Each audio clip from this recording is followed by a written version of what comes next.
गंजा लड़का। एक गांव में लड्डू नाम का एक लड़का रहता है। उसको दिमाग नाम की चीज नहीं थी।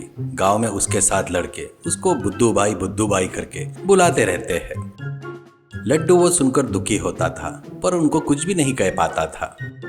उस लड्डू के घर के बाजू में एक बूढ़ा रहता है। वो रोज लड्डू को सताते हुए इन लड़कों को देखकर, अरे बेटा एक बार इधर आओ, ऐसा कहता है। तो वो लोग नज्जिक आकर क्या है करके पूछते हैं। तो बूढ़ा, अरे क्या बात है, तुम लोग लड्डू को बुद्धू भाई करके चिढ़ाने में तुमको बहुत बार देखा है मैंने। तुमको एक बात पता है क्या, बुद्धू भाई लोग ही राजकुमारी से शादी करके राज्य करते हैं, पता है क्या तुमको? तुमको यकीन नहीं है तो तुमको यकीन दिलाने के लिए मेरे पास एक कहानी है, बताओ क्या करके कहता है। तो एक जन, अरे दादाजी, हमको कहानी सुनना पसंद है, वैसे ही तुमको कहानी बताना पसंद है, तो फिर देर किस बात की, कहानी शुरू करो, हम सुनेंगे, ऐसा कहता है। तो वो बूढ़ा आदमी बताना शुरू करता है। एक समय पर एक घर में एक गरीब औरत रहती थी। उसको एक बुद्धू लड़का था, उसका नाम पप्पू था। उतना ही नहीं, उसके सिर के ऊपर कुछ भी नहीं था, यानी पैदाइशी टकला था। लोटे को उल्टा रखते हैं ना, वैसा उसका टकला था।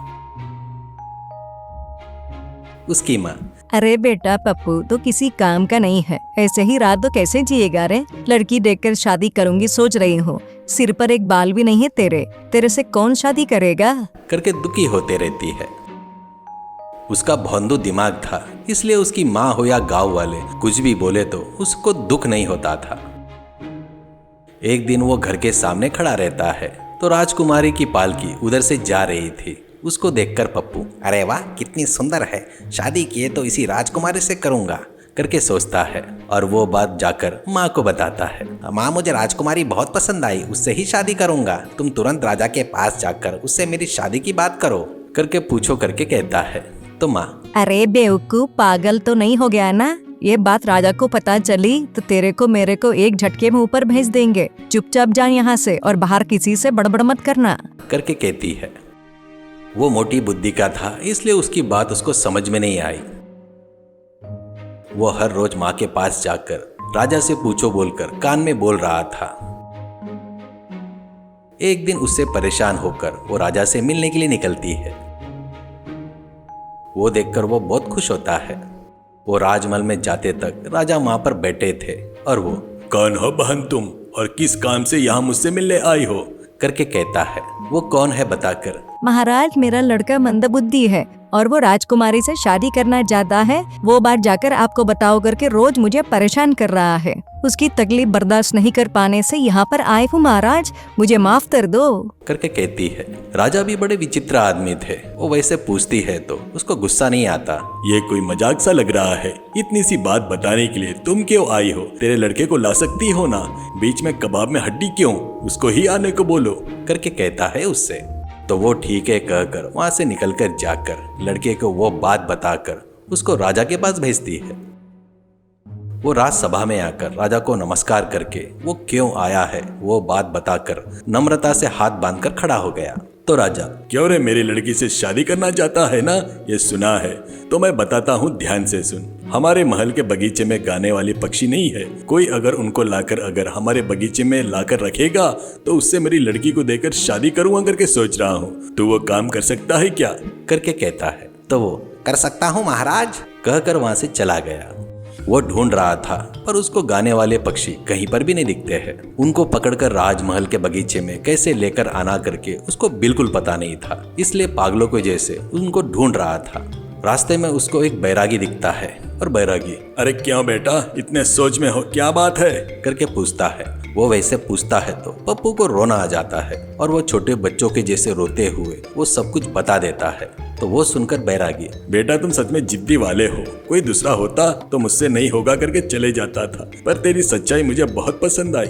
ऐसे थोड़ी दूर पर गया ना तो जंगल में एक बड़ा पेड़ दिखेगा, उस पर तू चाहेगा वो पक्षी रहते हैं, तू वहां पर जाकर आबरा का डाबरा बोल, बस वो बगैर हिले डुले वहीं पर रहेंगे।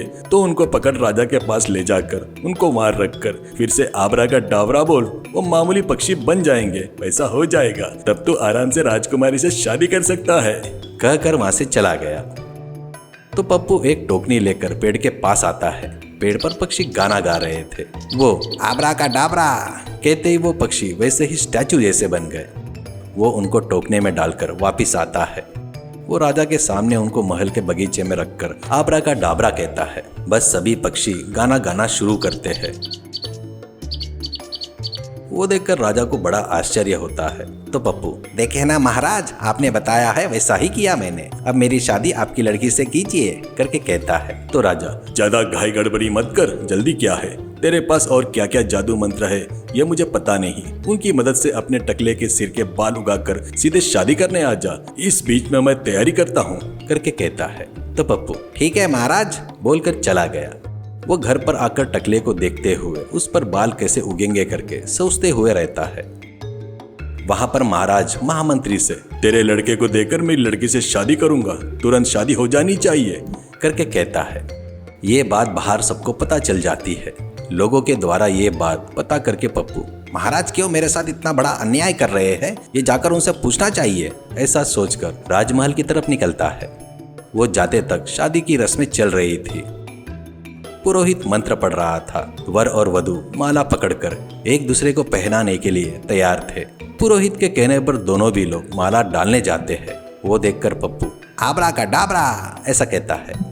बस वहां पर सभी लोग मूर्ति जैसे खड़े हो गए। वो देखकर कुछ गांव वाले और राजमहल के काम वाले, ये क्या हो रहा है, ऐसे क्यों किया करके पूछते हैं। तो पप्पू उनको सब कुछ बता देता है। तो एक जन, इस बात पर राजा की गलती है, ये शादी तेरे साथ ही होना चाहिए, तुम उनको मामूली इंसान बना दो, राजा अपनी लड़की की शादी तेरे साथ होना चाहिए, हम लोग बात करेंगे करके कहते हैं। पप्पू आबरा का डाबरा ऐसा कहते ही सब लोग मामूली जैसे बन जाते हैं। वहां पर आए सभी लोग राजा को समझाने से वो अपनी लड़की की शादी पप्पू से बड़े धूमधाम से करता है। अरे ये हुई थी कहानी, ऐसा कहता है बूढ़ा। तो वो सुनकर लड़के को एक शक आता है और एक लड़का, तो फिर उस टकले का क्या हुआ, बगैर बाल के राजकुमारी से शादी किया क्या करके कहता है। तो बूढ़ा, अरे नहीं, बालों के साथ ही शादी हुई, नहीं तो राजकुमारी मानती थी क्या करके कहता है। तो और एक लड़का, तो फिर बाल कैसे आए बताए नहीं करके संदेह व्यक्त करता है। तो बूढ़ा, अरे ये भी कोई बड़ी बात थी क्या उसके लिए, नाटक करने वाले के पास से एक विग लेकर सिर में लगाकर आबरा का डाबरा बोल दिया, बस वो हमेशा के लिए चिपक गया करके कहता है। सभी लोग जोर से हंसते हैं।